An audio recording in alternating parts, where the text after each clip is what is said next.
Bonjour à tous, c'est Jean Lucro sur sa chaîne YouTube. Aujourd'hui, nous allons parler d'un drone à usage civil qui a été développé en Suisse et qui a été utilisé par l'armée américaine.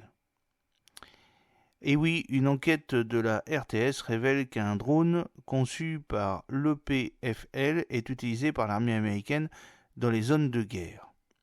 Conçu donc par cette entreprise, le PFL, à l'aide de fonds publics, un drone de cartographie helvétique est devenu l'un des outils du renseignement militaire américain, a appris le pôle d'enquête de la RTS. Il a été déployé en zone de guerre en Afghanistan de 2017 à 2020, au moins, et les institutions suisses impliquées se disent étrangères à ces développements. De loin, on pourrait le confondre avec une chauve-souris, reconnaissable par sa voilure fixe en mousse souple teintée de noir. Le drone autonome eBee de Sensefly est particulièrement léger. Aucun modèle ne dépasse les 2 kg et il est totalement maniable. Une simple propulsion à la main permet son envol. Son champ d'application, la cartographie de très haute précision, est modélisable en 3 dimensions après traitement. Il était aussi utilisé pour l'agriculture de précision. Le drone eBee a vu le jour en 2009 dans un incubateur de l'EPFL avec l'appui du service de la promotion économique de l'État de Vaud et le soutien financier de sa Fondation pour l'innovation technologique. Il a été conçu par Jean-Christophe Zurferier et Antoine Bézelière, deux chercheurs en robotique de l'EPFL qui travaillaient depuis plusieurs années au développement de drones autonomes à voilure fixe, avec le soutien de fonds publics.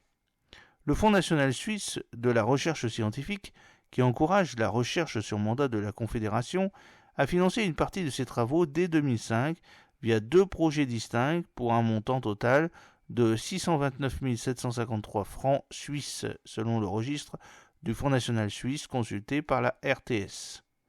Ces recherches ont été menées sous la direction d'une sommité dans le domaine, le chercheur suisse-italien Dario Florano, directeur du laboratoire de systèmes intelligents de l'EPFL.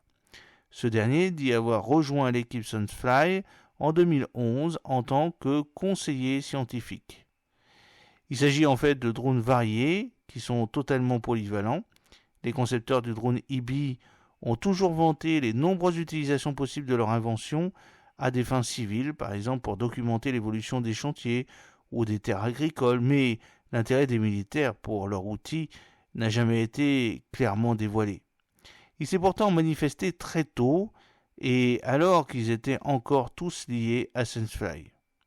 Selon des informations du pôle enquête de la RTS, le drone vaudois, assemblé dans une usine de Cheseaux-sur-Lausanne, a été testé par l'armée américaine dès 2015, 3 ans après l'entrée du groupe français Parrot dans le capital de Sensefly, à l'occurrence de 57%.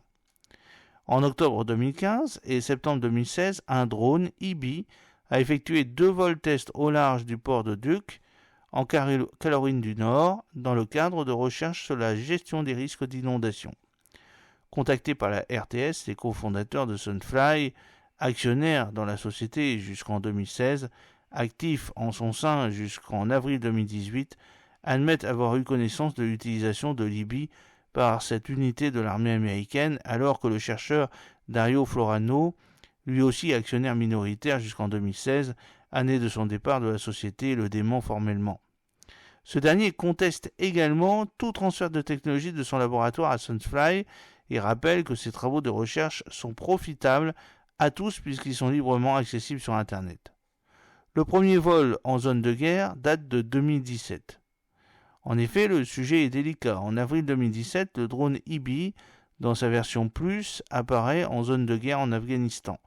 Une unité du corps du génie de l'armée de terre des États-Unis l'utilise pour modéliser en 3D un projet d'analyse de drainage sur une base militaire à la périphérie de Jalalabad.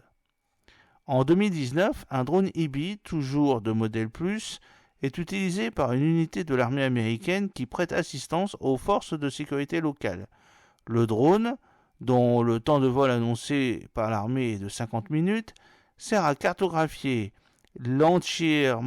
entièrement la ville de Jalalabad et les informations sont désormais collectées à des fins de renseignement. Entre-temps, l'IBI a été intégré à un programme de surveillance tactique dénommé Artemis et soutenu par l'agence fédérale américaine en charge du renseignement géospatial. Objectif annoncé, permettre au département américain de la défense de planifier des missions, d'acquérir une supériorité sur le champ de bataille, de cibler précisément l'adversaire et de protéger les forces militaires. Des drones qui sont exemptés de contrôle à l'exportation. Les drones IBI+, ainsi que les versions précédentes, étaient exemptés de contrôle à l'exportation, reconnaît le cofondateur de Sunfly. Il rappelle que l'IBI est incapable de transporter des charges autres que des capteurs embarqués et précise que même si ce drone pouvait effectivement intéresser les armées pour la cartographie 3D, ce genre de client n'était à l'époque pas ciblé par Sunfly. Le drone IBI n'était pas considéré comme pouvant avoir des potentialités militaires à l'époque, se situant juste en dessous des seuils légaux pour ce qui concerne sa résistance au vent et son autonomie de vol. Il n'y a pas eu de commentaire du SECO, le problème apparaît cependant en 2019. Cette année-là, une unité de l'armée américaine spécialisée dans l'assistance aux forces de sécurité afghanes déploie le IBI modèle X. Or, son temps de vol peut aller jusqu'à 90 minutes, ce qui le fait passer dans la catégorie des drones pouvant être utilisés à des fins militaires et nécessitant une autorisation d'exportation au secrétariat d'État de l'économie, le SECO. Interpellé par la RTS, le SECO fait savoir qu'il ne se prononce pas sur une entreprise individuelle et ses produits spécifiques. Le groupe Parrot, propriétaire de Sunfly à cette époque, n'a pas donné suite aux sollicitations de la RTS. L'orientation militaire du drone IBI se confirme encore un peu plus avec le rachat de Sunfly par une société américaine spécialisée dans les produits de défense, AG Eagle, pour 23 millions de dollars en 2021. Son avant-dernier modèle a été intégré à un projet du département de la Défense des États-Unis.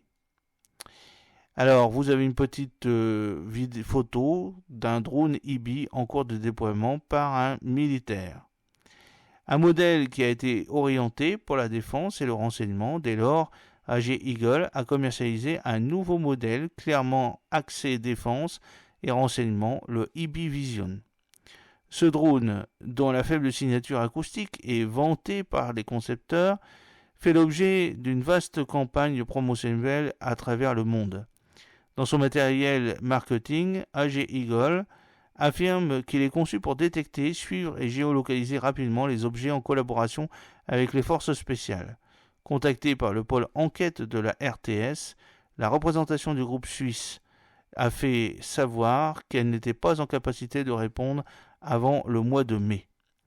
L'une des dernières versions du drone IBI a connu un nouveau développement à la faveur de la guerre en Ukraine.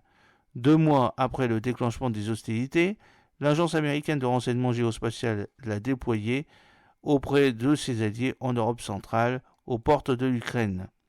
Un drone à usage civil, au moment de son développement, estime les soutiens initiaux de Sunfly. Contacté par le pôle enquête de la RTS, l'EPFL réagit comme suit. Ces programmes ont été entrepris bien après que les spin-offs de l'EPFL sont sortis totalement du giron de l'école. Sunfly a notamment fait l'objet de plusieurs acquisitions successives. L'armée américaine a ainsi fait usage de drones disponibles librement dans le commerce. L'école n'a aucun moyen ni aucune légitimité à contrôler ni à se procurer sur l'usage qui a pu être fait de ces produits. De son côté, le service vaudois de la promotion de l'économie de l'innovation, le SPEI, qui a soutenu le démarrage de la start-up par des aides ponctuelles à l'innovation, rappelle qu'en 2009, Sunfly n'avait que des drones à usage civil. Les publics civils étaient notamment les géomètres, les exploitants de mines, les gestionnaires de sites de construction et les agriculteurs. Tous les drones étaient exempts de contrôle à l'exportation car ces derniers étaient conçus pour transporter uniquement les capteurs prévus par la société, aucun autre usage et aucune autre charge. Au cours des 15 dernières années, la société a été revendue et rachetée 2 fois. une première fois par le groupe français Parrot et une deuxième fois par le groupe américain AG Eagle. Il appartient à la maison mère de ce groupe de se prononcer sur l'évolution de ses activités, écrit le SPEI dans un email à la RTS. Enfin, le Fonds national suisse rappelle que le premier projet de recherche soutenu par ces services a été évalué il y a une vingtaine d'années. Aucun indice concret dans le dossier ne laissait supposer un développement militaire de la recherche, écrit dans un email à la RTS, le FNS, qui explique que seule la recherche pouvait être considérée comme éthique et encouragée, et que les projets de recherche ayant des fins militaires sont donc exclus. Dans tous les cas, les résultats de la recherche sont publiés et accessibles pour tout le monde, conclut le FNS. Le Pentagone investit donc dans la recherche en Suisse. Le département américain de la Défense a investi plus de 7 millions de francs suisses pour soutenir au moins 8 projets menés en Suisse ces dernières années à l'université de Zurich, à l'EPFZ et à l'EPFL, révèle le pôle enquête de la RTS. Ces fonds ont été versés par la DARPA, une structure très discrète qui dépend du Pentagone. Son objectif est de faire émerger les nouvelles technologies pouvant être développées à des fins militaires. Certains de ces projets sont toujours en cours, comme par exemple à l'EPFL, une recherche sur la cybersécurité, à l'université de Zurich et à l'EPFZ, la DARPA a soutenu des recherches visant à développer l'autonomie des robots, notamment des drones. Application potentielle pour le projet conduit à l'université de Zurich, la recherche des menaces à l'intérieur d'un bâtiment et avant que les militaires n'y entrent. Les résultats de cette recherche ont été publiés en libre accès. La DARPA octroie également des prix chaque année au cours d'une compétition qui met aux prises des robots du monde entier. En 2021, alors que le concours a été organisé en zone souterraine, c'est un robot suisse de l'EPFZ qui a remporté cette épreuve avec à la clé une récompense de 2 millions de francs suisses. J'espère que cette petite vidéo vous a plu. N'oubliez pas de cliquer sur le pouce pour la promouvoir, de vous abonner si ce n'est pas encore fait, de partager cette vidéo sur vos réseaux sociaux. A très bientôt, fidèlement, Jean-Luc Haut.